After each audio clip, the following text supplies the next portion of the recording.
toutes et à tous. C'est bon? Tout le monde s'installe? Comme ça, on va commencer.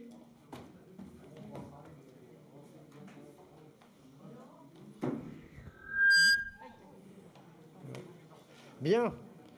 Ben écoutez, bienvenue. Et je vous propose qu'on commence tout de suite par l'appel que va faire Arnaud. Mais auparavant, quand même, un petit mot pour vous dire que si je préside ce soir le conseil communautaire, c'est en l'absence de Thierry Andrieux. Donc, vous le savez sans doute, ou pour ceux qui ne l'ont pas su, donc, il a subi une opération chirurgicale. Donc, aux dernières nouvelles, il nous a dit que ça allait bien. On a des échanges avec lui de temps en temps. Je lui passe un petit bonjour d'ailleurs, parce que je pense que c'est fort probable qu'il nous écoute et qu'il nous regarde. Voilà, donc soyez sérieux. Il continue d'être là. Voilà, donc Thierry, bon rétablissement de la part de tout le monde. Voilà, et donc nous allons opérer. Et bien évidemment, ce que nous avons fait aussi, je le dis pour tous ceux ou toutes celles qui ne sont pas au courant, je le supplée en son absence. Mais de façon générale, ce n'est pas moi tout seul. On s'est aussi réparti les tâches avec l'ensemble des vice-présidents dans son domaine de compétences, quoi. Voilà, ce qui permet quand même de soulager et d'assurer une continuité. Voilà, donc l'activité continue. Bien. Arnaud, on fait l'appel. Bonsoir. Aïe Claudine, pouvoir à Alain Jans. Ouais, merci. Oui. Alain Marie-Paul. Absente. Alain Jérémy. Andrieux Thierry, pouvoir à Nadine Léchelard. Aoutin Gwenaël. Barbeau Jean-Luc. Bovy Nathalie. Bécherel Carole.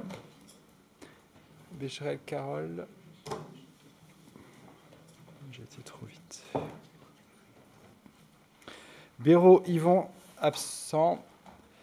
Et sa suppléante Éon Cécile, absente également. Okay.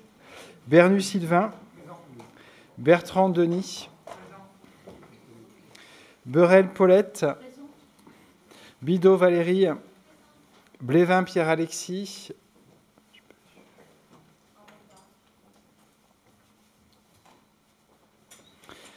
Baucher Philippe. Bourdet Suzanne.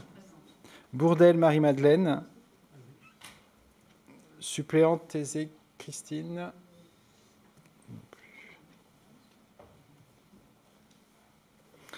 Bouzide Nathalie. Alors, je crois qu'elle a une assemblée générale et elle va arriver, mais je crois qu'il y a un truc. Soit elle arrivait ici avant ou après. Voilà. Carfantan Thibault. Ah pardon, j'en ai raté un. Burlot David, pardon, pouvoir à Jérémy Alain. Como Daniel. Corbel Guy. Cordon Jean-François, absent. Suppléant Elio Jean-Claude. Merci. Coëlan Jean-Luc. De Salier Dupin Stéphane, pouvoir à Caroline Mérian. Drézé Catherine.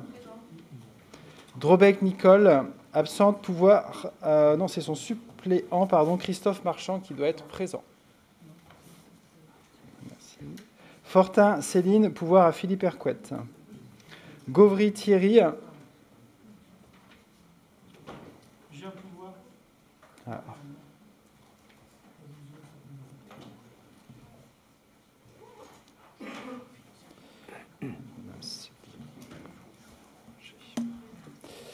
Jean Alain. Guézin Alain, pouvoir à Christelle Lévy. Qui n'est pas là pour le moment parce qu'elle est bloquée dans les bouchons sur la 4 voies, donc elle ne va pas tarder à arriver. Voilà. Gouillette Jean-Luc. Guilherme Jubin Benjamin, absent et représenté donc par son suppléant Benoît Després. Guinard Serge, pouvoir à Jean-Luc Gouillette. Aquin Laurence. Présent. Hello Philippe. Présent. Hercouette Philippe. Présent. Hervaux Sylvie. Jégu Josiane, pouvoir à Yves Ruffet. Présent. Lebert Renaud. Suppléante Tiangou Catherine.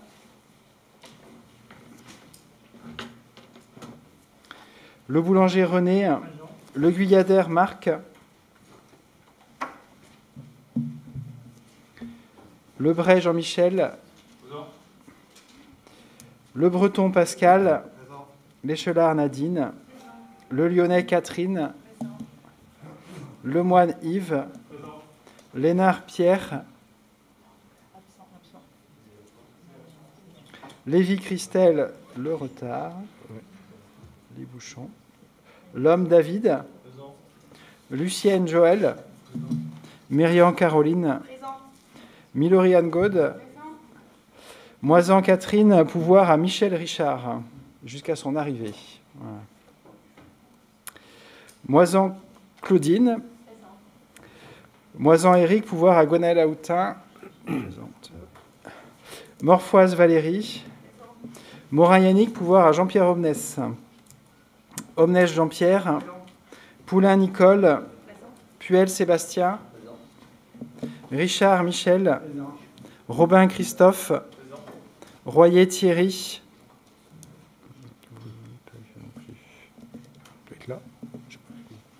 Ruffet Yves. Tassel Fabienne. Travers-le-Roux Nathalie. Urvois Laurence. Donc retard pouvoir à Nathalie Travers-le-Roux jusqu'à son arrivée. Vimont Michel.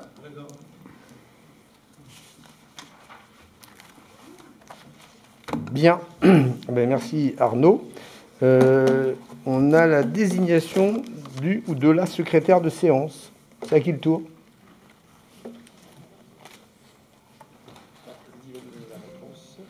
On va savoir tout de suite. Ah pardon, c'est moi. Bourdet Suzanne. Suzanne, c'est bon? Parfait. Merci. Bien, eh bien écoutez, dans l'ordre du jour, donc nous avons un certain nombre de points à traiter, mais avant de commencer, et en commençant, j'ai un petit mot, et donc vous l'avez peut-être noté lors de l'appel, nous avons à acter la démission d'un conseiller communautaire et l'installation de son remplaçant, puisque M. Cyril Guigneux, qui était premier adjoint de Tramin et donc conseiller communautaire suppléant, a démissionné de ses fonctions municipales et lors du conseil municipal du 14 septembre, il y a eu la désignation d'adjoints nouveaux et donc le tableau du conseil municipal a été modifié et c'est donc Benoît Després qui est ici présent qui devient conseiller communautaire suppléant puisqu'il était le premier adjoint. Voilà. Un mot peut-être? Bienvenue d'abord. Bonjour, bonjour à tous. Donc, je suis ravi de participer à ce premier conseil, donc, qui m'apprendra beaucoup de choses, je pense. Et donc merci, merci de m'accueillir ici. Eh bien, merci de ta présence et merci de contribuer à nos travaux. Bien, le point qui suit concerne donc le compte-rendu des décisions prises par le président par délégation du conseil communautaire. Donc, c'est toujours... Ah, c'est Nathalie qui le fait, oui. Vas-y. Merci Philippe, bonsoir à toutes et tous. Donc sur des décisions prises par le président, on a deux décisions qui sont très au marché public. Donc une signature de marché sur l'extension du réseau d'eau potable sur la commune de Trébris et une signature de marché relative à la restructuration de la filière boue de la station d'épuration d'Erquy. Et on a ensuite un certain nombre de subventions attribuées sur la politique habitat. Je ne vous en fais pas la liste. Ce sont des politiques bien connues comme le PIG et autres dispositifs. Est-ce que vous avez des commentaires ou des questions sur ces délégations? Bien, je vous remercie. Donc le Conseil en prend acte. Merci. Merci Nathalie. Et on va continuer avec Nathalie au sujet de la dissolution du pôle d'équilibre territorial et rural du pays de Saint-Brieuc. Bien, donc un diaporama de support qui va servir donc de support aux trois délibérations qui vous sont présentées ce soir, donc qui sont des délibérations successives. Donc je vais débuter la présentation. Donc le PETR du pays de Saint-Brieuc est né en 2014 et il fait suite à la création d'un syndicat mixte du pays de Saint-Brieuc en 2002. Et puis en 2014-2015, il y a eu un établissement public territorial de bassin, un EPTB, qui a été créé. Comme vous en avez très certainement entendu parler, et puis ça a été présenté en conférence des maires, depuis la fin de l'année 2020, des réflexions sont menées. Je veux bien la suite. Pardon. Merci Arnaud. Sont menées par les deux EPCI, donc Lamballe Terre et Mer et Saint-Brieuc Armor Agglomération, qui composent aujourd'hui le PETR, pour faire évoluer les modalités de collaboration entre les deux structures. Donc, je rappelle les missions actuelles du PETR. Donc, le PETR porte une mission d'aménagement urbanisme qui est l'élaboration, la modification et la révision du SCOT. Donc, sujet d'actualité dont vous entendez régulièrement parler. L'élaboration, la mise en œuvre et le suivi du schéma d'aménagement et de gestion des eaux, donc le SAGE. L'animation et la coordination de la destination touristique, et puis l'animation et la coordination des dispositifs contractuels et la mise en œuvre de ces opérations structurantes. Donc, en l'occurrence, on parle des fonds européens. Et puis, il porte aussi l'animation de la démocratie participative au travers du Conseil de développement. La structure actuelle, c'est une association créée aux côtés du PETR, de Lamballe Terre et Mer et de Saint-Brieuc Armor Agglomération. Donc ça, ce sont les missions actuelles du PETR. Ce que l'on vous propose, donc suite aux réflexions qui ont été menées, c'est la création d'un syndicat mixte dont la dénomination serait syndicat mixte de la baie de Saint-Brieuc à compter du 1er janvier 2022. Donc, les compétences qui seraient exercées par ce syndicat mixte, c'est la compétence donc aménagement urbanisme qui vous a été citée tout à l'heure, à savoir élaboration, approbation, suivi et évolution du schéma de cohérence territoriale, donc le SCOT, et puis le SAGE de la baie de Saint-Brieuc. La gouvernance, donc on conserve le principe de parité entre les deux EPCI. Un comité syndical composé de 8 titulaires et 4 suppléants par EPCI, et une organisation envisagée du bureau qui serait composée de un président, un premier vice-président qui serait en charge des coopérations, un vice-président en charge du SCOT, un vice-président en charge du SAGE et 2 conseillers délégués.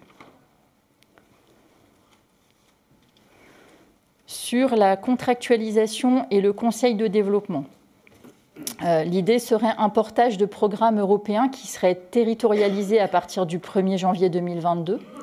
Les fonds LEADER, donc c'est la liaison entre action de développement de l'économie rurale, seraient portés par Lamballe Terre et Mer pour le compte des 2 EPCI. Et les fonds FEAMP, qui sont les fonds européens pour les affaires maritimes de la mer, seraient portés par Saint-Brieuc Armor Agglomération pour le compte des deux EPCI.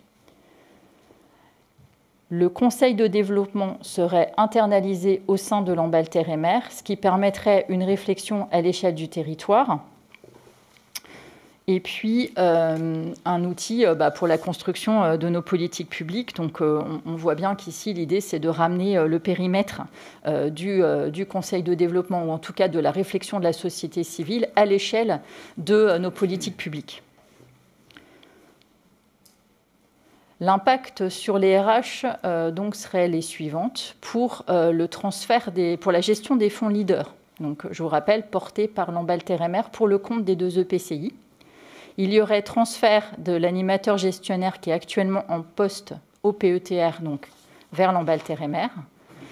Puisque le programme local Localite est porté par le fonds leader, la personne qui est en charge de ce programme, donc c'est une coopération européenne, serait également transférée à Lamballe Terre et Mer.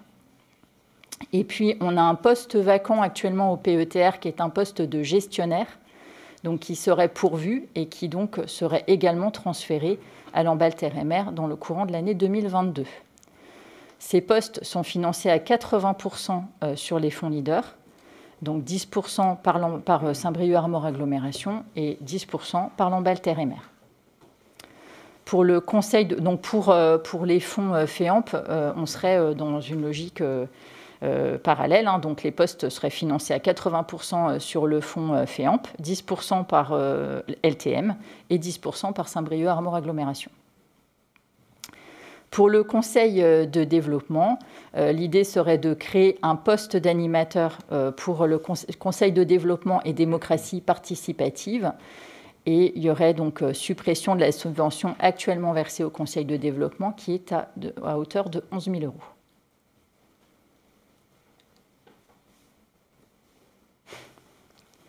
Donc le calendrier des délibérations, donc on est aujourd'hui au conseil communautaire du 12 octobre, dans lequel il serait décidé de dissoudre le PETR au 31 décembre 2021. Concomitamment, donc qui serait dissous le 31 décembre à minuit, le 1er janvier à 0h serait créé un syndicat mixte avec des nouveaux statuts que vous avez eus en annexe des projets de délibération. Et pour la contractualisation, donc on est sur le transfert des programmes LEADER et FEAMP. Donc ça, ce sont les 3 délibérations qui vous sont proposées ce soir. Voilà, j'ai fait un peu court dans la présentation. J'imagine que vous avez peut-être des questions, des réactions sur ce... Oui.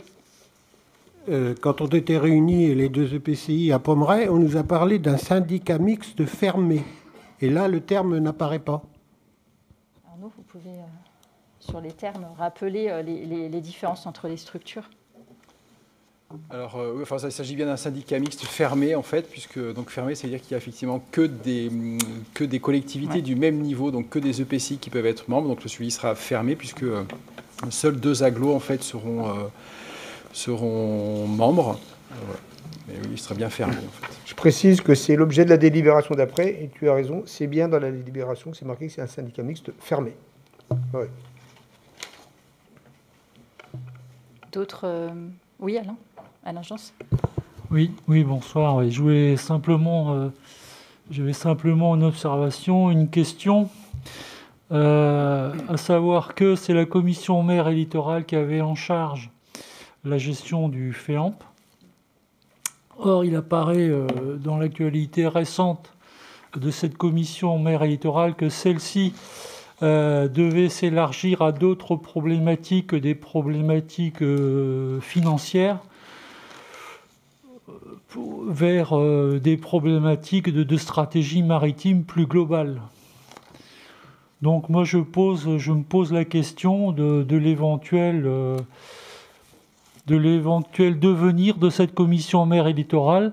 J'ai bien vu dans le projet d'arrêté préfectoral qui est proposé qu'il sera possible de créer des commissions ou des sous-commissions. Est-ce à dire que effectivement on pourra imaginer qu'il y ait une commission maire et littoral qui est en charge des problématiques de développement, etc.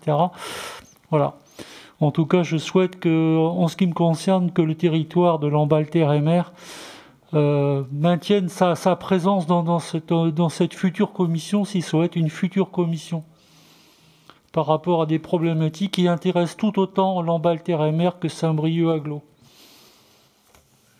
Moi, je suis en train de dire qu'à ce stade, il n'y a rien de plus de défini, ni de plus large, mais je pense que nous avons, je dirais collectivement, au niveau de la baie de Saint-Brieuc, un intérêt à continuer à développer tout ce qui est autour de la mer ou dans la mer.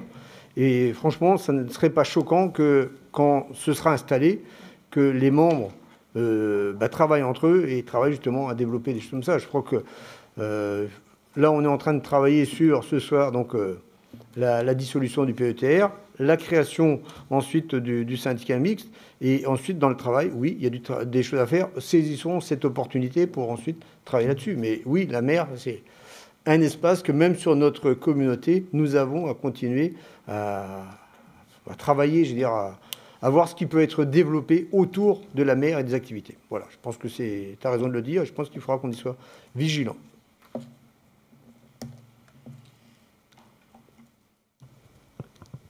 Oui, Anne God.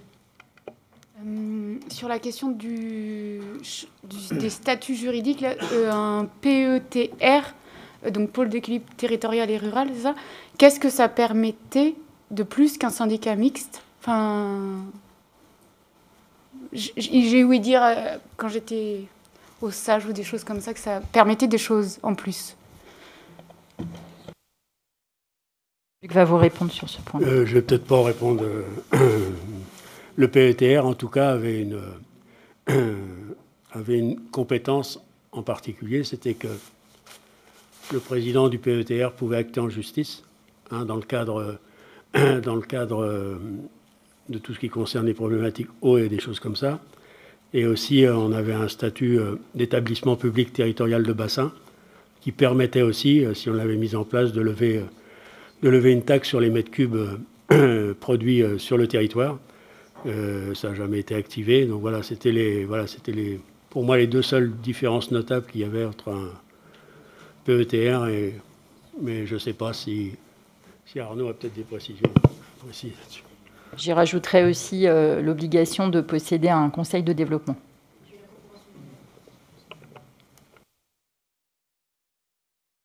Avec le PETR, il y avait une conférence des maires pour le PETR qui était obligatoire également.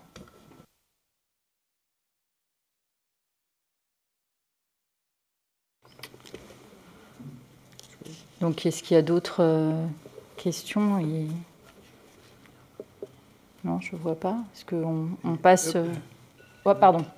Juste préciser quand même qu'il y a une demande qui est faite au préfet de bassin et qui est partie au ministère pour récupérer aussi la labellisation établissement public territorial de bassin. Mais c'est une demande qui a été faite. Merci Jean-Luc pour cette précision.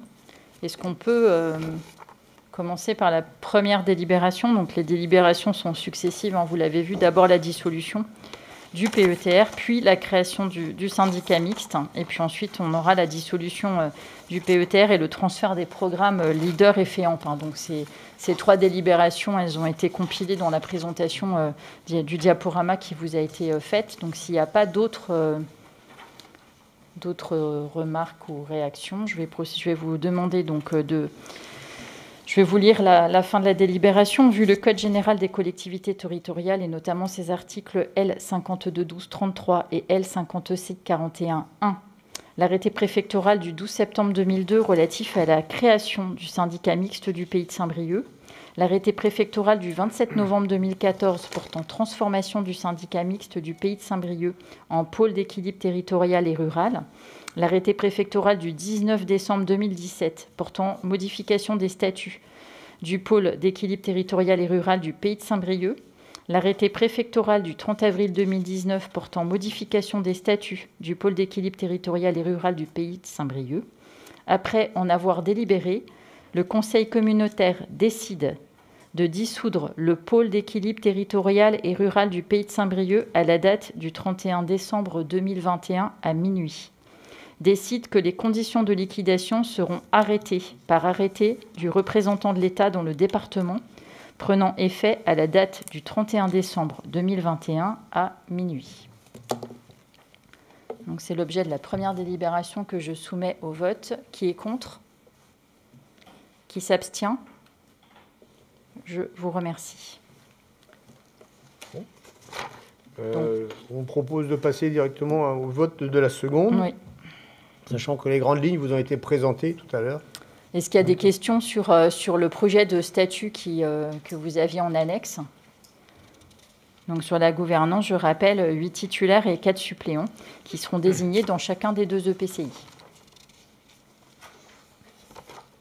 Non, pas de questions. Donc le Conseil communautaire décide de créer avec Saint-Brieuc Armor Agglomération le syndicat mixte de la baie de Saint-Brieuc à la date du 1er janvier 2022 à 0 heure. Approuve les statuts du syndicat mixte de la baie de Saint-Brieuc si annexés.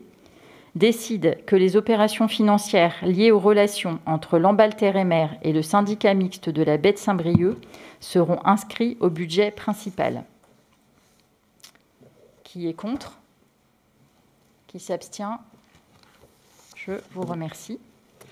Et maintenant, on continue avec la suivante. Donc, le transfert des programmes LEADER et FEAMP. Donc, au titre des transferts des programmes européens FEAMP et LEADER, Saint-Brieuc Armor Agglomération donc, assure, à partir du 1er janvier 2022, pour le compte du territoire, la fin de la gestion des enveloppes liées au programme européen FEAMP. Et Lamballe-Térémer assure, à partir du 1er janvier 2022, pour le compte du territoire, la fin de la gestion des enveloppes liées au programme européen LEADER. Saint-Brieuc Armor Agglomération porte toutes les missions incombant à l'animation et la gestion du programme FEAMP et les agents en charge de ces missions à compter du 1er janvier 2022, animation, organisation de la commission mer et littoral, gestion, suivi, évaluation, commission. Et Lamballe-Térémer porte toutes les missions incombant à l'animation et à la gestion du programme LEADER et les agents en charge de ces missions à compter du 1er janvier 2022. Animation, organisation du comité de programmation, gestion, suivi, évaluation et communication. Il faut que je lise toute la délibération. Est-ce que... Bon, je vais quand même la lire parce que c'est important. Le Conseil communautaire, s'agissant des fonds FEAMP, valide la fin du portage du programme FEAMP par le PETR du Pays de Saint-Brieuc au 31 décembre 2021. Valide le nouveau partenariat entre Saint-Brieuc Armor Agglomération et Lamballe-Térémer pour la mise en œuvre du programme FEAMP au 1er janvier 2022 sur un périmètre d'action qui demeure inchangé, à savoir Saint-Brieuc Armor Agglomération et Lamballe-Térémer. Acte le nouveau portage du programme FEAMP par Saint-Brieuc Armor Agglomération, représenté par son président Ronan Kerdraon, à partir du 1er janvier 2022, et ainsi être reconnu GALPA en lieu et place du PETR du Pays de Saint-Brieuc. Reconnaît Thierry Simelière en tant que président du groupe d'action locale pêche et aquaculture, donc autrement dit GALPA. Reconnaît Thierry Simelière en tant que président de la commission mer et littoral. Autorise le président à négocier et signer tout document relatif à la mise en œuvre de la stratégie de développement local DLAL, FEAMP, dont l'avenant à la convention GALPA, OI, c'est-à-dire organisme intermédiaire, c'est-à-dire la région. Délègue à la commission mer et littoral du GALPA le pouvoir de délibération sur les propositions d'opération qui lui sont soumises, ainsi que sur l'ensemble des modifications de la stratégie du GALPA, que la convention GALPA AG, ça veut dire OP, autorité de gestion, pardon, autorise. Pour le coup, c'est l'Europe. C'est l'Europe, d'accord. Acte que l'ensemble des droits et obligations relatifs au GALPA du Pays de Saint-Brieuc sont repris par Saint-Brieuc Armor Agglomération. Donc ça, c'est pour ce qui concerne les fonds FEAMP. S'agissant des fonds FEDER LEADER, valide la fin du portage du programme LEADER par le PETR du Pays de Saint-Brieuc au 31 décembre 2021.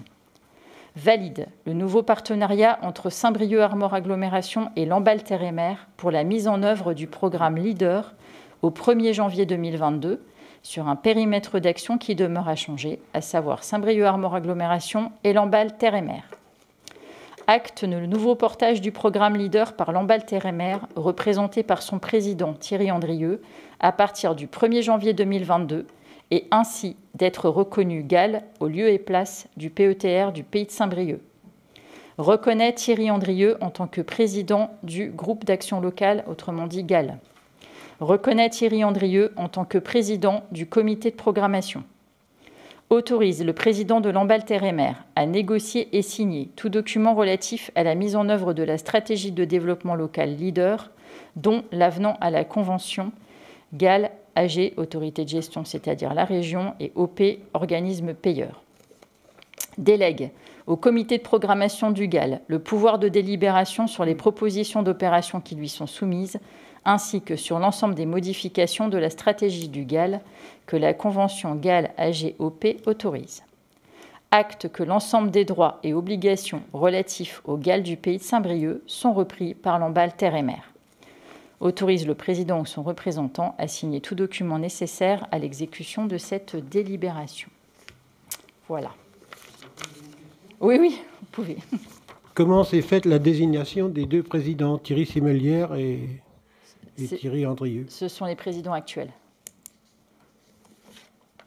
sont les présidents actuels, donc c'était notamment pour terminer les programmes. Oui, Voilà, c'est ça. c'est important. Ensuite, peut-être qu'il y aura des changements, hein, c'est logique, mais tu as raison. On ne peut pas ici désigner ce qui se fera ailleurs par d'autres, quoi. Il y a une question. Oui. Une question. On était un certain nombre à faire partie de certaines commissions dans le PTER, comité local de valorisation des produits de la baie de Saint-Brieuc, etc. On va donc redésigner ces personnes dans des commissions qui s'appelleront autrement, peut-être ou... Il y aura d'autres désignations. Oui.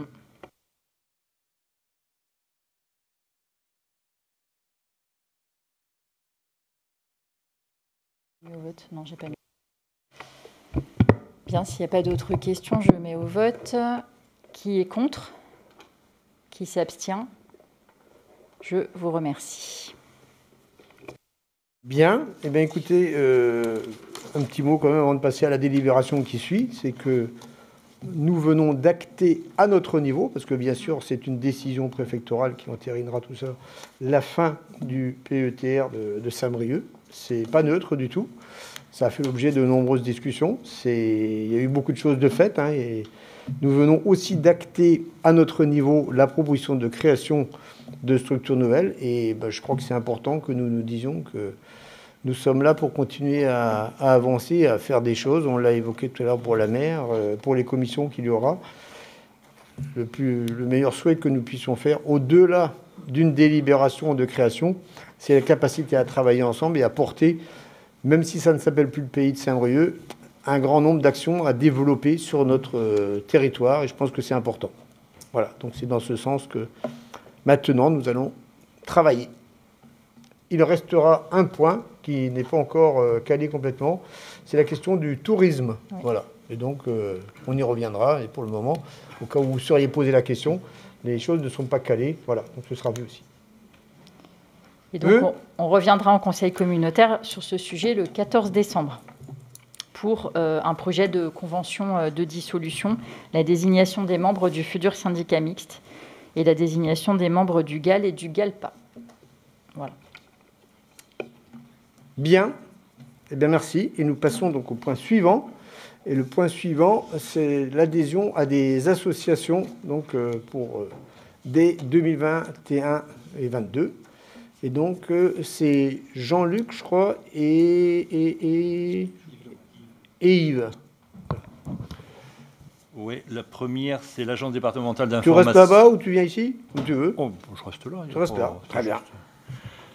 C'est l'adhésion à l'agence départementale d'information sur le logement, la DIL, qui intervient dans différents domaines. Hein. C'est surtout de l'information par rapport à des acquisitions, ou que ce soit en logement ou en foncier. Et intervient aussi, ce sont des personnes juristes, hein, qui interviennent aussi quand il y a des soucis, des problèmes de loyer pour les personnes. Voilà, ils sont basés à Saint-Brieuc, au centre administratif de SB2A. Et ce qui nous fait une cotisation de 15 centimes par habitant, sachant qu'on est déjà adhérent à cette association. Et ça nous fait à peu près un peu moins de 11 500 € par an. Le souci à la DIL actuellement, c'est au niveau des effectifs, puisque l'année dernière, ils étaient 5, et là, ils ne sont plus que 3. Et ils ont beaucoup de travail à ce niveau-là, ça pose un problème pour répondre à toutes les demandes. Voilà, on passe souvent par la plateforme Bonjour Habitat, qu'on indique quand ce sont soit des renseignements d'habitat ou des soucis, bien sûr, de loyer. Merci Jean-Luc. Il y a des questions par rapport à cette proposition d'adhésion à la DIL? Pas de questions? Je propose de passer à la suivante et puis on fera un vote groupé, sauf si vous y voyez un inconvénient. Plus simple. L'Association pour la gestion indépendante des réseaux de transport. Agir. Yves. Alors c'est pour le service mobilité. Il vous est proposé d'adhérer à l'association Agir. C'est l'association pour la gestion indépendante des réseaux de transport. Cette association a été créée en 1987. Alors elle regroupe des élus, des techniciens, dont les collectivités sont autorités organisatrices de la mobilité, comme nous, on l'est depuis le 1er janvier 2020. Alors, cette association est en capacité de répondre à l'ensemble des problématiques liées au transport public et à la mobilité du quotidien, transport urbain, scolaire, mobilité douce, etc. Alors l'adhésion comprend plusieurs facettes, si vous voulez. Un service de questions-réponses lié à la thématique des transports et puis aussi juridique. Un crédit de 5 journées de formation et d'assistance pour les études, cahier des charges, audits. Et je pense surtout à ce qu'on doit mettre en place l'année prochaine, c'est le tarif social pour nos transports publics sur LTM. Et l'accès à des formations sur les thématiques des mobilités, bien sûr, et aussi l'accès à la centrale d'achat du transport public. Là, on est moins concerné parce que je ne pense pas qu'on va acheter de cars. Alors, il est proposé d'adhérer à cette association dès le 1er novembre prochain. Et pour ça, l'adhésion annuelle est de 7 000 €, et bien sûr, en comptant les 2 mois qui vont être faits au prorata de novembre et décembre. Des questions par rapport à cette structure? Oui. Je me rappelle plus quelles sont les associations pour lesquelles on est adhérente sur les questions de transport. Il y a des syndicats aussi ou des... comment on appelle? L'année dernière, on avait voté une adhésion sur... Bon, j'ai juste besoin d'un récap sur toutes les assos transport auxquelles on adhère. Oui, mais il y en a sûrement, oui. Mais de tête, je ne sais pas si... je regarde Stéphane qui pourra peut-être nous donner la... Le GART, on avait adhéré au GART l'année dernière. Alors on était sur d'autres... Enfin, on est sur des sujets de transport, mais sur un autre type d'accompagnement, notamment sur des réseaux, des webinaires où on est souvent sollicité. Il y en a un prochain, par exemple, sur le parti fiscal, sur l'obligation en tant qu'AOM. Donc là, on est plus sur un accompagnement, on va dire, portée juridique, on va dire. Oui, Yves. Il y a l'association EOP qui nous aide à faire le covoiturage au sein des entreprises pour le transport domicile-travail. Et vous voyez d'ailleurs ces jours-ci de la communication pour le covoiturage. D'autres questions?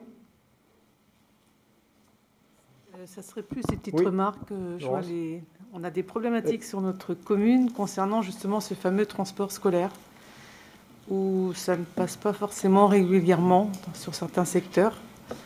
Donc les parents sont assez angoissés de savoir si le matin leurs enfants vont pouvoir aller à l'école avant de partir au travail. Donc je voulais savoir s'il n'y avait que sur Couette-Mieux qu'il y avait cette problématique ou il y avait d'autres communes qui avaient des soucis à ce niveau. Et on a la même chose en direction d'Ilion, mais là, ça ne relève pas de l'Amballe-Terre-et-Mer. Je ne sais pas. Yves, tu peux apporter des éléments de... Alors, en ce qui concerne l'Amballe-Terre-et-Mer, il faut reconnaître que cette année, ça a été très difficile, puisque pour l'Amballe, on a des problèmes liés déjà aux travaux qu'il y a sur la ville de l'Amballe, dont une artère principale, le boulevard Foch ou la rue Foch, non pas Foch, je ne sais plus. La rue Foch. C'est Foch, c'est ça. Où les cars sont obligés de passer par la 12. Alors ça entraîne, comme sur la 12, c'est à l'heure de débauche et d'embauche, ça crée des bouchons, ça fait des retards pour la navette. Et d'autre part, cet après-midi, on avait une réunion avec notre délégataire Transdev, et il est confronté, comme beaucoup de transporteurs ou de trucs, au recrutement de chauffeurs routiers, qui ont le permis D. Alors à ce moment, il est en train de lancer des campagnes de transport, mais il faut avouer que les gens ne sont pas très motivés pour y aller. Donc ça entraîne beaucoup de perturbations sur notre système de transport. Et donc c'est une semaine qui a été supprimée. Et notre délégataire, en plus, comme il est en déficit de chauffeurs, il est obligé d'envoyer ses mécaniciens et ses administratifs qui ont le permis D remplacer les chauffeurs. Et en plus, sans compter le nombre de malades, parce que là, il est rendu à 10% au lieu de 7-8%, il nous expliquait. Et il nous a prévenu, entre guillemets, que s'il y a une grosse épidémie de gastro ou de grippe, on risque d'avoir des lignes qui vont être supprimées cet hiver. Si vous voulez. Donc, il faut s'attendre à des difficultés toute l'année. Donc, ça explique notamment que les enfants soient obligés de donner la direction à prendre aux chauffeurs pour rejoindre les collèges, entre autres. Je pense que c'est le problème des chauffeurs remplaçants qui n'ont pas eu le temps de s'approprier la ligne, si vous voulez. C'est ça. D'accord. Ouais. Mais il est vrai, et je crois que c'est bien que tu poses la question et qu'on ait ces éléments de réponse qu'on a déjà communiqués. On a une réelle difficulté locale, mais nationale, Il y a des régions, d'autres régions que nous, hein, qui sont concernées par cette pénurie, je prends le terme de pénurie de chauffeurs. Alors nous, bien sûr, ici est greffé en plus l'accentuation avec les travaux qui font que les circuits sont parfois compliqués. Voilà, donc il faut bien le reconnaître, on essaie d'y répondre au mieux. Ici est aussi greffé, compte tenu des difficultés, des grèves aussi, parce que les chauffeurs ont été à certains moments dans des conditions difficiles, avec beaucoup de choses qui, comme assez souvent c'est comme ça, c'est des problèmes en cascade qui se développent. Donc il y a des contacts avec Transdev, hein, qui est l'opérateur, tous les jours, mais c'est vrai que c'est une situation, il faut bien le reconnaître, compliquée. Donc face à ça, il y a certainement encore des améliorations à faire. Donc recruter, c'est une évidence. Former aussi, bien sûr, parce qu'il ne faut pas raisonner qu'à court terme.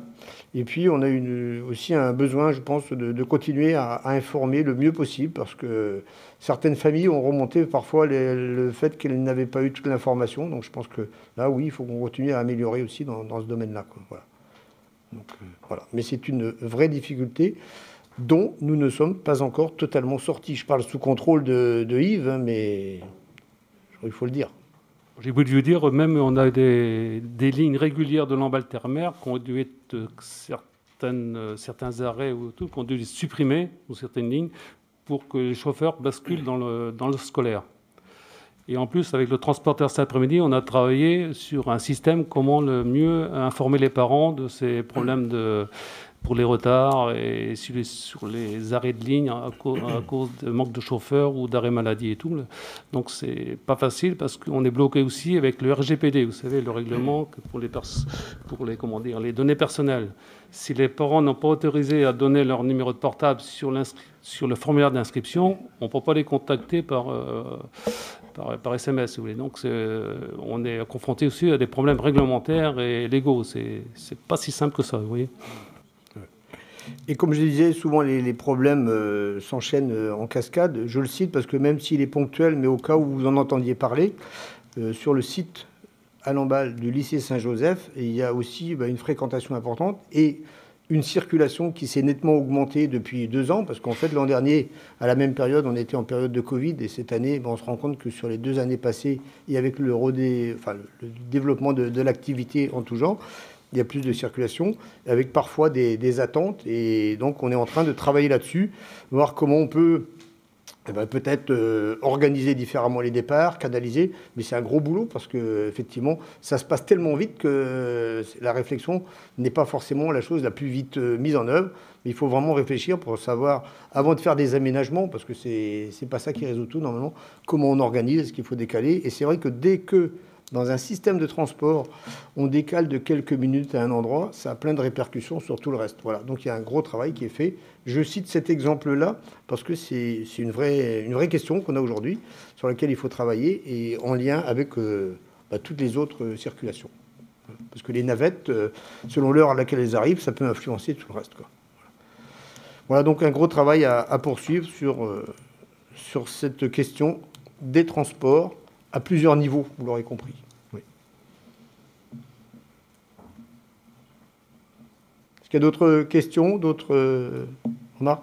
Surtout, n'hésitez pas, je le dis, quand vous avez, vous, en tant que maire ou élu dans vos communes, connaissance de difficultés, contactez le service, la direction des transports, parce que là, je pense que c'est important que ces informations remontent bien. Voilà. D'accord? Bon, écoutez, s'il n'y a pas d'autres questions là-dessus, on revient à l'habitat. C'est Jean-Luc, de nouveau. Oui, une autre adhésion à DEPS Habitat. DEPS Habitat, c'est une association qui a été créée en 2019, qui a pris la suite du Relais Habitat 22 et qui souhaite l'adhésion des 8 PCI du département. Les thématiques, c'est sur l'exemplarité, susciter et aider ses adhérents à construire des projets d'habitat, l'échange avec tous les acteurs de l'habitat, et notamment par des manifestations dans le cadre de son AG, qui aura lieu mercredi de la semaine prochaine, la communication et l'assistance financière notamment aux projets les plus intéressants. Et, voilà, et pour 2021, la cotisation était de 100 €. Ça semble intéressant par rapport à différentes thématiques, des témoignages, et je pense que c'est intéressant d'y adhérer. Ouais. Bien. Merci. Des questions par rapport à DEPS Habitat? Oui, Nicole. Juste une question, c'est à destination de qui? Des communes ou des administrés? Des communes. Des communes. Et après on passe le relais aux administrés. Ouais. Donc s'il y a des questions, vous contactez Bonjour Habitat déjà aussi, vous pouvez contacter et puis vous donneront tous les renseignements où aller et à qui vous adresser. Donc je pense que c'est important de le dire, quoi. D'autres questions? Bon, écoutez, s'il n'y a pas de questions, pas d'observations, je propose de passer au vote. On peut voter pour les trois en même temps? Pas d'objection? Bon, alors, qui est contre l'adhésion à ces trois associations que nous avons vues pour l'habitat et le transport? Qui s'abstient? Eh bien, je vous remercie. Ce sera fait. Bien, le point suivant concerne donc les transitions écologiques et énergétiques avec le partenariat avec le programme Wati à l'école. C'est Jean-Luc? C'est moi, oui. Tu restes là ou tu viens? Non, je vais rester là. Tu restes là. Ça ne vous dérange pas, monsieur le président. Comment? Ça ne vous dérange pas, je vais rester là. Pas du tout. Tout le monde t'écoute. Donc, c'est une délibération concernant le programme Wati à l'école, convention de partenariat. Donc, la société EcoCO2 Lannion propose un programme de sensibilisation des élèves de maternelle et primaire sur la transition énergétique. Cycle de 2 ans avec ateliers, parcours numérique, outils rebond vers les familles, événements thématiques. Ce programme est financé à 77% dans le cadre des certificats d'économie d'énergie et génère un reste à charge pour les collectivités de 300 à 370 € par classe par an, selon le nombre de classes engagées. Afin de permettre le déploiement de ce programme sur les années scolaires 2021-2022 et 2022-2023, la Commission transition écologique et énergétique du 27 mai 2021 a émis un avis favorable afin que Lamballe-Térémer finance 70%, les 30% revenant aux communes de ce reste à charge, c'est-à-dire 70% et 30% de 23%, à hauteur de 2 classes par école. Le plafond global de participation pour Lamballe-Térémer est fixé à 10 000 € par an. Les classes supplémentaires seront financées à 100% sur le reste à charge par les communes. Au regard ensuite, il y a peut-être des questions quand même. Non. S'il n'y a pas de questions. Est-ce qu'il y a des questions suite à la présentation de Jean-Luc? Oui, Nathalie. Oui, je vois qu'il y a 31 classes du territoire qui ont répondu. Comment elles ont été sollicitées Alors, il y a eu un envoi sur les communes. Et aujourd'hui, il y a 14 communes qui ont répondu et il y a un peu plus de 30 classes qui sont engagées. Ouais. Normalement, l'information a été envoyée à toutes les communes. Est-ce qu'il est encore possible? Ah oui, c'est toujours possible. C'est encore possible, Nathalie. Oui, voilà. possible. Donc c'est important. Donc si vous n'avez pas reçu, ressollicitez et pour recevrez toutes les informations. D'autres questions par rapport à cette proposition de partenariat? Ce qui est important, c'est quand même que derrière tout ça, c'est dans l'enjeu des transitions écologiques et énergétiques que nous connaissons. Nous savons qu'il y a des actions à conduire, mais qu'il faut aussi beaucoup travailler sur la sensibilisation, la formation, et notamment, en particulier, au niveau de l'école. Voilà, je pense que c'est intéressant de s'inscrire là-dedans. C'est-à-dire que ce ne sont pas seulement que des intentions, mais aussi des actions. Donc, préciser qu'une grosse part du financement, parce que certaines communes ont bénéficié de certificats d'économie d'énergie dans d'autres dossiers. Donc, ces C2E sont financés par les obligés au titre de la loi. Donc, les obligés, ce sont les grands énergéticiens, Total, Engie, EDF, qui ont obligation par la loi, justement, de récupérer ces C2E. C'est la preuve qu'ils œuvrent dans les économies d'énergie et la maîtrise de l'énergie. Donc voilà, c'est financé en grande partie par des C2E. Très bien. D'autres questions? Des observations? Ah oui, pardon, Anne-Gaud. Juste la société EcoCO2, je ne sais plus... Est-ce qu'on peut savoir un peu plus ce qu'elle fait? Elle fait que ça, elle fait que de la sensibilisation, elle fait d'autres choses. C'est-à-dire que EcoCO2 a été agréé, et c'est elle qui va rechercher le prestataire, qui va être mis en lien avec les écoles et tout. C'est elle qui organise, c'est elle qui, par le biais des C2E, organise en recrutant un prestataire, des choses comme ça. Voilà, c'est pas elle qui intervient directement dans les écoles. Et donc au niveau national, il y a plusieurs structures comme ça qui ont été agréées pour pouvoir développer ce programme à l'échelon national, quoi.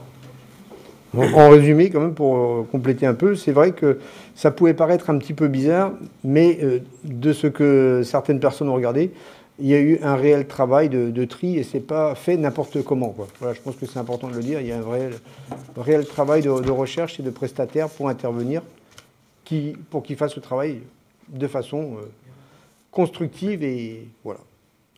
Oui, juste pour détailler, il y a environ 3 ateliers. 3 ateliers par an qui sont avec un animateur spécialisé. Donc ça peut aller de 1 heure, les ateliers vont de 1 heure à 1h30 en élémentaire, de 45 minutes à 1 heure en maternelle. Après, il y a aussi la création d'événements, il y a aussi, comment on appelle ça, des fiches thématiques qui sont déjà faites à destination des enseignants pour qu'ils s'approprient aussi les dossiers. Donc non, c'est quelque chose d'assez complet quand même, c'est pas de l'amateurisme. Ouais. Oui. Les écoles Fabienne catholiques. Cassel. Oui. Je donne le nom parce que comme nous sommes toujours en retransmission, ça permet aussi à tout le monde de savoir qui intervient. Oui, bonsoir. Les écoles catholiques sont-elles concernées par ce programme? On est sur les écoles élémentaires. Oui, donc j'ai bien compris. Les écoles élémentaires. Oui, Ah oui, non, il n'y a pas de... Non, privé et public, oui, excusez-moi. Ouais. Donc c'est bien toutes les écoles et elles ont aussi reçu l'information. Oui, il n'y a pas de... Les écoles privées ont aussi reçu l'information. Oui, D'accord. oui. Et l'ensemble des communes également? Oui, normalement. Mais ce que je disais tout à l'heure, s'il y a des communes qui ne l'ont pas reçue, ben, n'hésitez pas à la redemander, quoi. Voilà, je pense que l'intérêt, c'est que ce soit le plus large possible. Voilà. Ok, merci. Après, au niveau de la délibération, on sera limité sur la participation quand même. Oui, il y a un montant maximum que nous proposons de voter. Voilà.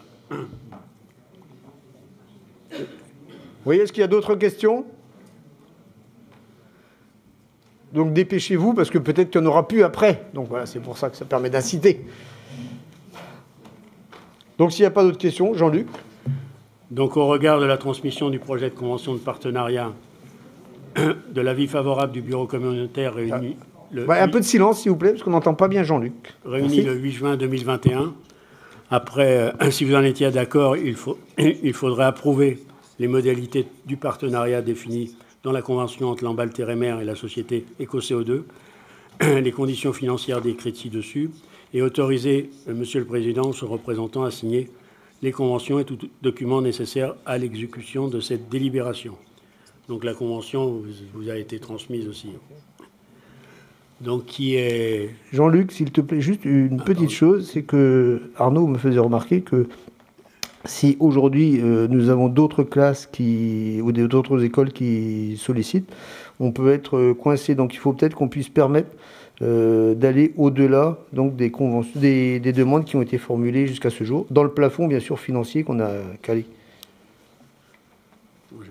Est-ce que vous voyez un inconvénient, ce qu'on puisse rajouter et permettre la possibilité d'ajouter, ce qu'on l'a proposé tout à l'heure? Oui, Michel, tu voulais rajouter quelque chose? Le plafond est de 10 000 euros dans ce que j'ai lu. Le plafond? Oui. 10 000? Oui. Oui, c'est bien ça, ouais. Oui. Donc, d'accord, pour permettre au président de prendre... de signer un avenant, donc pour permettre de prendre les autres demandes qui pourraient arriver. Ça vous va? D'accord. Jean-Luc? Donc je me vote. Qui est contre? S'abstient.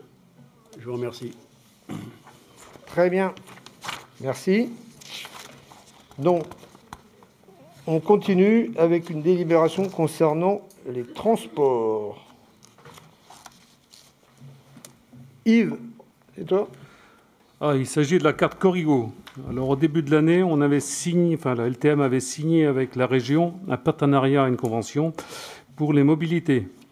Alors, pour faciliter le parcours voyageur, la région Bretagne et LTM ont souhaité améliorer l'intermodalité tarifaire entre les réseaux TER Bresgo et les réseaux urbains, c'est-à-dire Distribus en ce qui nous concerne, et en proposant des abonnements intermodaux avec la carte Corrigo. C'est-à-dire qu'un même type de transport permet d'accéder au réseau TER et au réseau Distribus sur la base d'abonnements communs. Alors, Transdev, qui est notre délégataire, est chargé du déploiement pour le 1er janvier 2002. Les abonnements communs sont commercialisés dès le 15 décembre 2021, c'est-à-dire dans 2 mois à peu près. Une convention avec la région, la SNCF et Transdev CAT 22 définit les offres tarifaires. Juxtaposition du prix de l'abonnement TER Bresgo et 50% du prix de l'abonnement mensuel au réseau Distribus. C'est-à-dire que les gens qui ont acheté cette carte Corrigo ne vont payer l'abonnement au réseau Distribus qu'à hauteur de 50% avec l'abonnement du SNCF s'ils en font la demande. Et les 50% qui restent sont à la charge de LTM. Alors cet après-midi, on a discuté avec le réseau Transdev pour mettre un genre de plafond pour qu'on ait, s'il y a beaucoup d'abonnements, c'est que LTM récupère quand même un peu de subsides sur les abonnements supplémentaires, c'est-à-dire sur les ventes de billets qui amélioreraient ses recettes. Mais on n'a pas encore défini le genre de palier, quoi. Donc, ces nouveaux abonnements préférentiels sont accordés aux usagers nécessitant une compensation concessionnaire. Voilà. Et cet avenant figure, c'est au numéro 5, à la concession, qui était jointe au dossier qui était ce soir à votre disposition. Merci Yves. Des questions?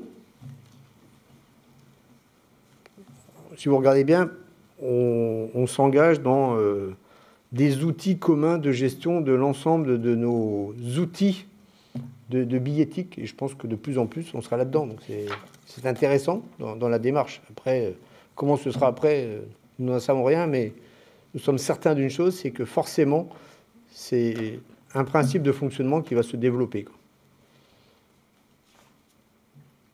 Pas de questions, pas d'observations? Je vous propose de passer au vote.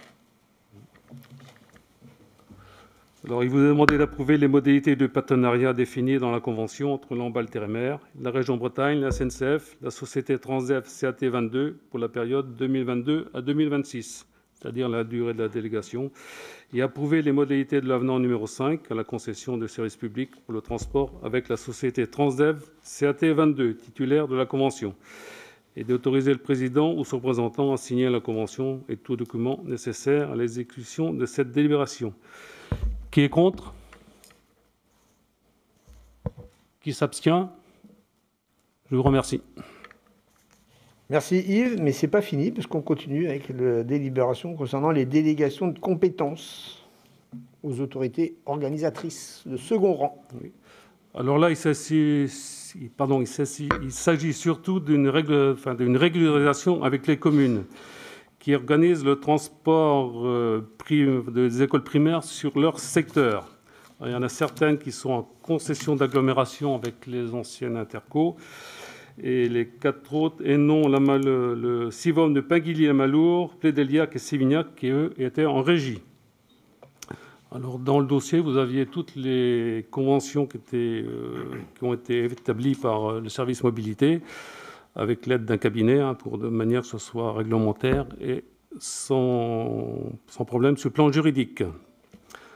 Alors, plusieurs collectivités et une association de parents d'élèves organisent le transport, vous voyez, et tout ça, c'était pour régulariser de manière à mettre sur le papier tout ce qui est lié au transport, sur les inscriptions, sur le financement, et de bien régler tous les détails entre l'agglomération et toutes les communes.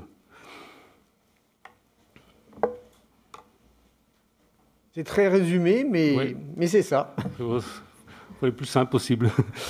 Est-ce que c'est clair pour tout le monde? Je ne comprends pas ce que ça va apporter en plus.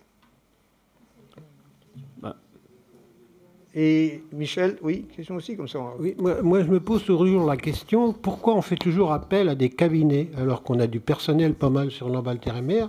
Parce que c'est une dépense supplémentaire quand même. Bon, eh ben on va répondre aux deux questions. La première, Yves. Alors la première, par contre, je sais pas de raison. C'était réexpliquer le système de délégation, peut-être. C'est ça, hein, Caroline? Voilà. Alors, on hérite du passé, et le problème, on est obligé de faire ce genre de convention de délégation, c'est de manière à ce que l'intercommunalité puisse rembourser les communes. Comme une organisatrice de transport, c'était les communes qui avaient ça, de manière, on avait un problème avec la perception, de manière à gérer tout ce qui était argent. Il n'y avait pas de base juridique, si vous voulez. Alors, pourquoi on fait appel au cabinet? Un cabinet, c'est surtout se sécuriser sur le plan juridique, pour éviter qu'il y ait des recours et tout, qu'on soit bien, si vous voulez, dans les limites, et bien couvert. Ce qui est important, c'est que, pour bien préciser, ce n'est pas quelque chose de nouveau. En fait, on formalise les délégations, parce qu'avant, il y avait l'organisation, auparavant, c'était la région, ça a été la communauté qui a repris, mais ça se faisait aussi dans les communes. Et donc, comme il y a des autorités organisatrices, ça c'est prévu par la loi, il faut qu'on cale entre chaque niveau d'organisation les règles qui régissent la responsabilité de chacun des membres. Ça se faisait, hein, donc ça existait, mais on le décrit et on le fixe bien juridiquement. Et du coup, oui, le fait... Bon, ce n'est pas des grosses prestations là-dessus, mais c'est vrai que quand on fait ce travail-là, je pense que c'est important que ce soit bien calé, quoi.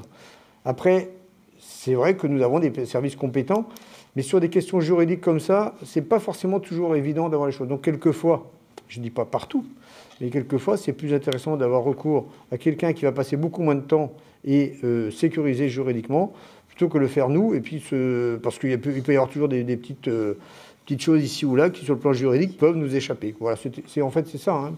Mais ce n'est pas un principe d'utilisation, c'est ça. Quelqu'un voulait réintervenir, je crois. Non, c'est bon.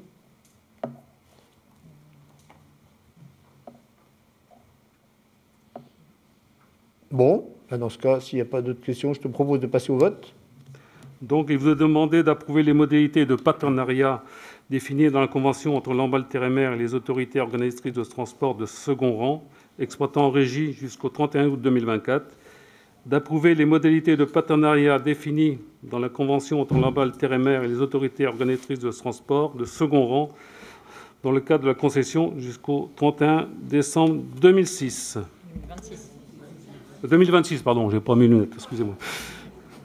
Donc, et la formule consacrée de demander au président de signer tous les documents relatifs à cette délibération. Alors, qui est contre? Qui s'abstient?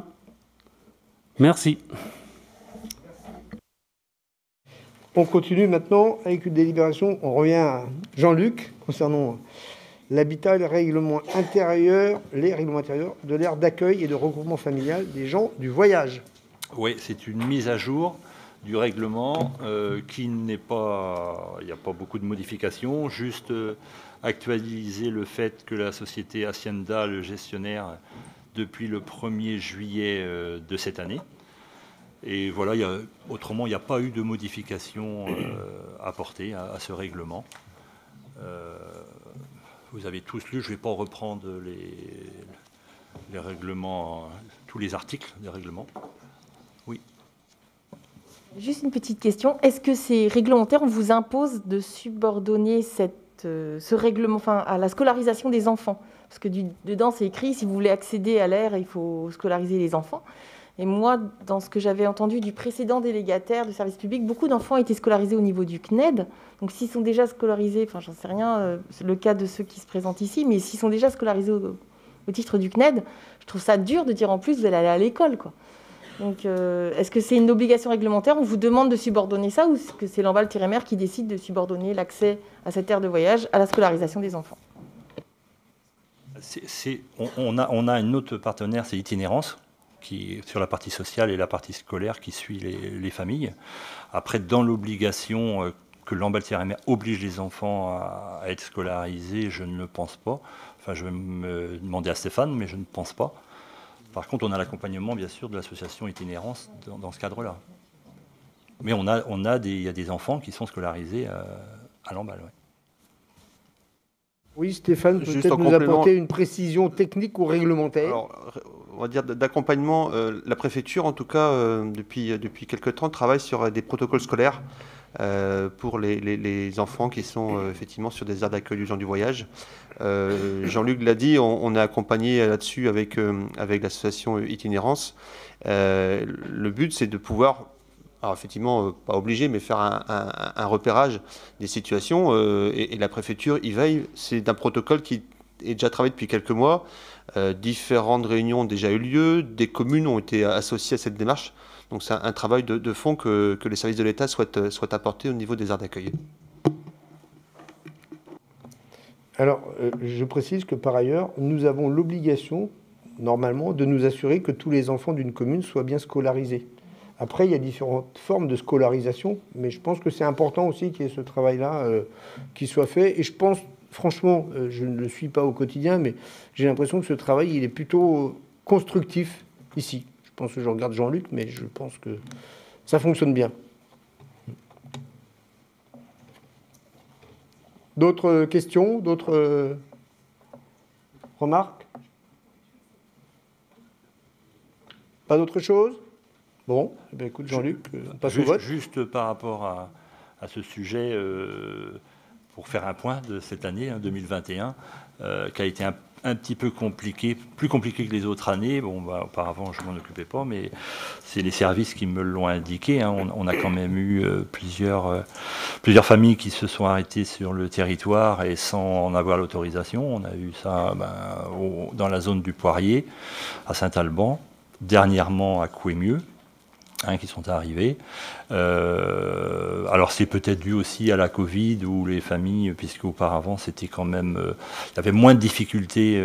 Voilà, ça arrivait puisque la famille qui était à Saint-Alban, moi, m'a indiqué que je les ai rencontrés à 2 reprises et qu'ils étaient habitués à venir sur la côte, sur Plurien ou régulièrement, au moins tous les ans, parce que c'est des familles qui cherchent à travailler sur la côte. Ils viennent 3 mois.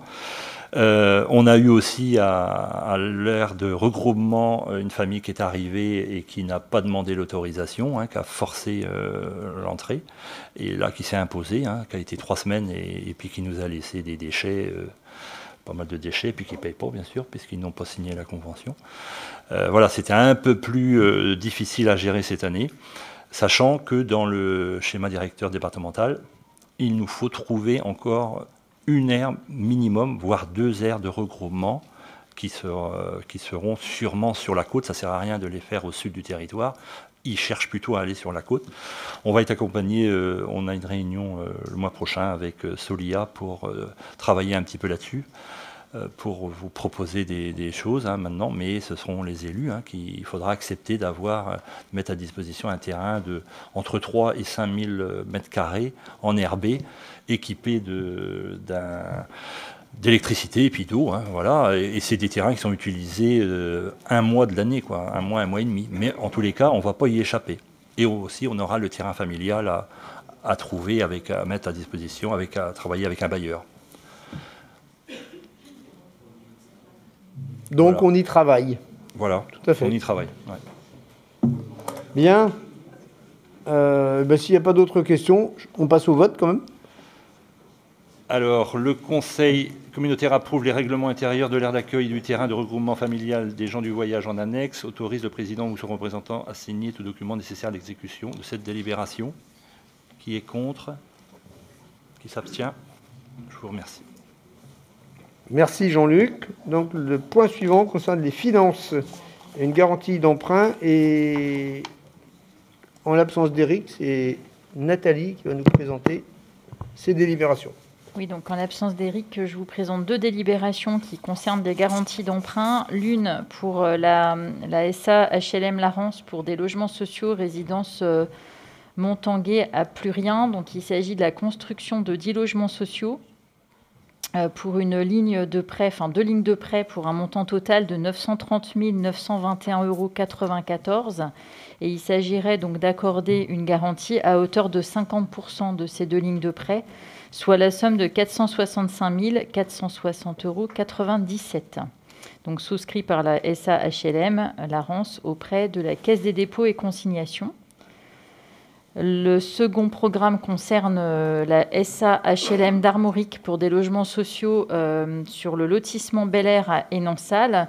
Il s'agit d'un programme de 6 logements sociaux pour une ligne de prêt d'un montant de 448 649 € avec une garantie à hauteur de 50%, c'est-à-dire 224 324,50 €.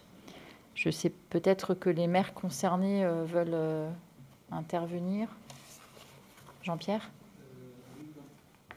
Concernant Plus Rien, c'est une opération qui a débuté en 2014, donc, puisqu'il y avait un propriétaire, le propriétaire du terrain, et donc voulait donc faire un lotissement, mais il n'avait pas donc les capacités de le faire. Donc on a souhaité donc s'investir dans cette opération et de créer donc une entente entre HLM Larence et le propriétaire. Ce qui fait que le propriétaire a cédé gratuitement le terrain pour avoir des lots viabilisés en contrepartie. Donc c'est une opération qui s'est bien faite. Aujourd'hui, donc, on est en finition de ces bâtiments. Les livraisons doivent avoir lieu. La livraison devrait se faire en principe fin octobre ou courant novembre. Et tous les locaux sont déjà attribués aux différents occupants prochains. Donc c'est une opération intéressante qui s'est faite à l'entrée. Et on a pu aussi faire quelque chose, je pense, de qualitatif en même temps à l'entrée du bourg. Alors Merci. oui, effectivement, c'est quand même, on a souhaité aussi que, on ne pouvait pas l'écrire, mais dans les attributions, lors des commissions d'attribution des locaux, prioriser les personnes d'un certain âge, puisqu'on a effectivement beaucoup de demandes à ce niveau-là. Donc voilà, donc c'est une opération intéressante. Merci. Sylvie, peut-être ? Nous, c'est 6 logements.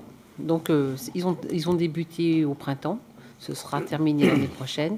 Beaucoup de demandes. Et tout se passe pour le mieux. Parfait. Il y a d'autres des questions sur ces deux programmes et sur les garanties accordées par l'Ambalter-et-Mer ? Non, oui. Oui, Michel. Pourquoi c'est pas la commune qui apporte sa garantie? Oui, c'est parce que c'est. Oui, ta question est pertinente parce qu'on l'a fait à une certaine époque au niveau des communes, mais comme l'habitat est d'une compétence communautaire, maintenant c'est la communauté qui apporte sa garantie. Tout à fait. Et donc dans toutes les communes, je pense qu'on a historiquement encore des garanties en cours. Et tout à fait. Mais c'est transféré à la commune, à la communauté. Voilà. Oui.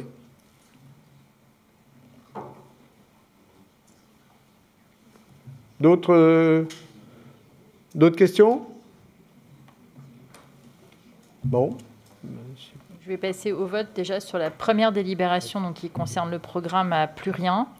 Le Conseil communautaire accorde la garantie de l'Ambalter-et-Mer à hauteur de 50% pour le remboursement du prêt numéro 125 914 d'un montant de 930 921,94 €, soit 465 460,97 €, souscrit par la SAHLM Larence auprès de la Caisse des dépôts et consignations. Autorise le président ou son représentant à intervenir au contrat de prêt qui sera passé entre la Caisse des dépôts et consignations et la SAHLM Larence et autorise le président ou son représentant à signer tout document nécessaire à l'exécution de cette délibération. Je précise que le contrat de prêt a été joint au dossier de conseil. Qui est contre? Qui s'abstient? Je vous remercie. Et donc la dernière délibération qui concerne l'opération sur la commune d'Énansal. Le Conseil communautaire accorde la garantie de l'Ambalter-et-Mer à hauteur de 50% pour le remboursement du prêt numéro 125 455 d'un montant de 448 649 €, soit la somme de 224 324,50 €, souscrit par la SA d'HLM d'Armorique auprès de la Caisse des dépôts et consignations. Autorise le président ou son représentant à intervenir au contrat de prêt qui sera passé entre la Caisse des dépôts et consignations et la SA d'HLM d'Armorique et autorise le président ou son représentant à signer tout document nécessaire à l'exécution de cette délibération. Et le contrat de prêt était également joint au dossier de conseil. Qui est contre? Qui s'abstient? Je vous remercie. Bien, merci Nathalie. Donc nous en avons terminé pour l'ordre du jour de ce conseil communautaire. Une question, Jean-Luc? Alors, non, ce n'est pas une question, c'est une information. Je vous ai fait suivre dans vos mairies respectives une information concernant la collecte de téléphones mobiles. Donc, c'est une opération qui est menée conjointement avec la société Orange, mais la partie RSE, donc partie non commerciale d'Orange, et l'AMF 22, qui consiste à récupérer un maximum de téléphones mobiles qui dorment au fond des tiroirs de chacun.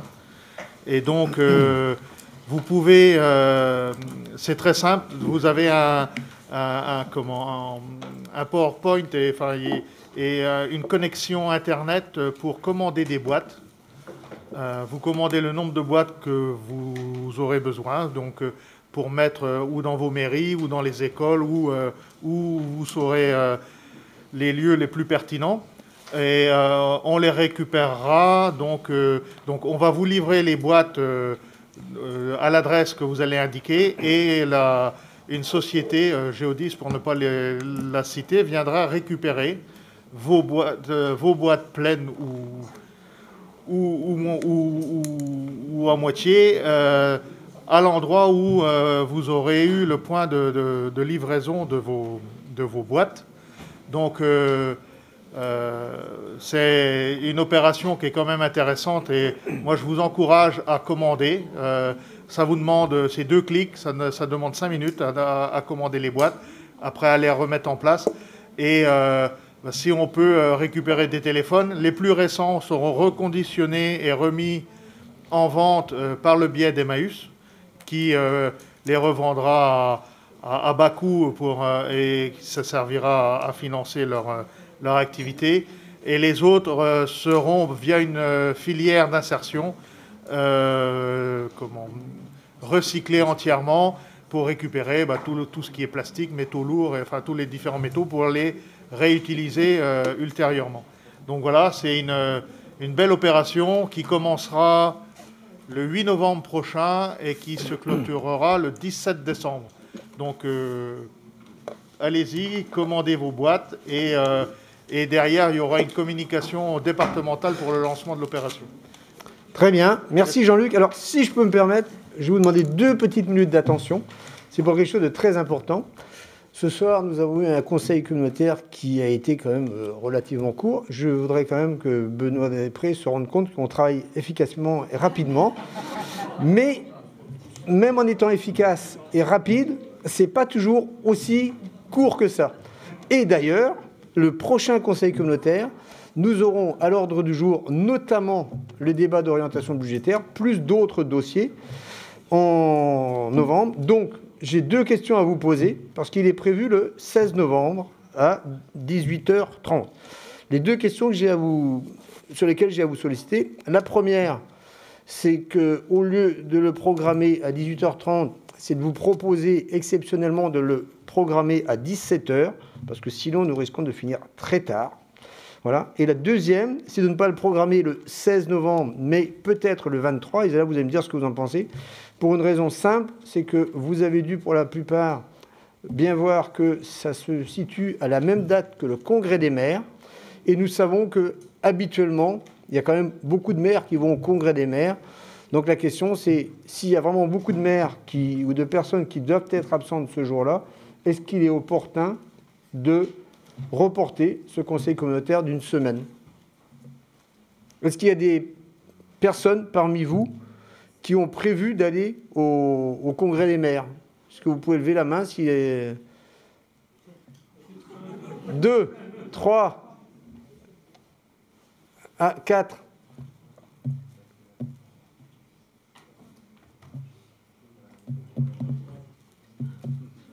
Nathalie aussi, tu as levé la main? Non? Ah. moi, je m'attendais à ce qu'il y en ait beaucoup plus, parce que souvent, il y a beaucoup plus de monde à aller au congrès des maires. Oui, Anne Gaude. Ah non. Ouais, je ne sais pas si c'est encore ouvert, les inscriptions. Ouais. Bon. Alors, si on reporte d'une semaine, alors vous êtes, je suis désolé pour vous, vous êtes 4. Si on reporte d'une semaine, on va peut-être avoir d'autres personnes qui, elles, ont prévu autre chose la semaine qui suit, quoi.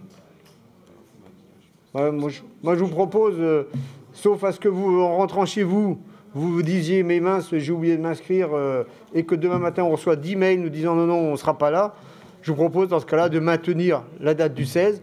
Je suis désolé pour ceux qui ont prévu d'aller au congrès des maires, mais on vous racontera. Voilà.